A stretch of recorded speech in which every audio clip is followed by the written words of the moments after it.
A daring rescue on I-65 this morning. A semi-truck left dangling over the edge as it was coming off the Kennedy Bridge. Louisville Fire shared this dramatic video as a crew lowered into the cab of the truck to rescue the driver and bring him to safety. It's our top story here on the Night Team. I'm Alex Dieterer. This was the first of two crashes today in this exact spot. Hours after the barrier had been repaired, a second semi crashed back into it. Trimark cameras show the scene just before 7 this evening. The bridge and interstate had just reopened following this morning's crash when the second crash happened. Traffic once again shut down for hours to clear the scene and make repairs. The highway just reopened before 9 tonight. LMPD says they don't yet have a cause for how either semi lost control in the area, but as the Night Team's Clarice Shaley and photojournalist Aspen Hester found, it's a very common spot for crashes, especially semis. That's a very, very extreme experience to go through for anybody, especially looking down. You don't know if you're going to fall, you're going to die. Dangling in the air off the Kennedy Bridge on I-65. They practice all the time. They're ready for this. Louisville Fire came to the rescue of the driver of this semi-truck Sunday morning after crashing into the rail of the bridge. Why the driver crashed isn't known. A firefighter rappelled into the truck and pulled the driver out with them. The rescue only took 30 minutes. He was in good spirits. When our firefighter was with him, got him in that harness.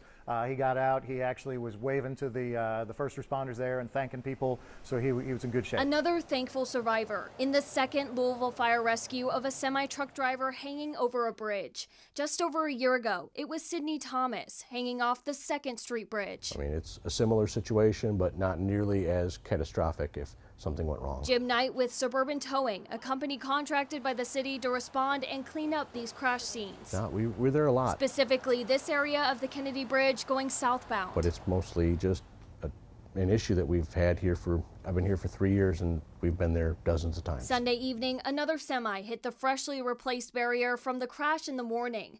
And Saturday, a truck carrying new vehicles crashed in the same area, leaving the truck and cars damaged. I'm not sure if drivers are not paying attention or they think they're supposed to be getting off at an exit, so they try to correct really fast and they lose control. Now the truck and its trailer sit in the Suburban Towing lot. Take a look here at this cab. It was completely off of the truck, and back here a fuel container destroyed by the crash. Now this truck will be totaled and scrapped by Suburban Towing. 3 semi-crashes in 48 hours at the same spot on I-65. Costly damages in an area that almost cost a life. At Spaghetti Junction, Clarice Shaley, WHAS 11 Night Team on your side. Again, LMPD said the road after the most recent crash reopened around 9 tonight. They are now asking motorists to exercise caution when traveling through this particular corridor.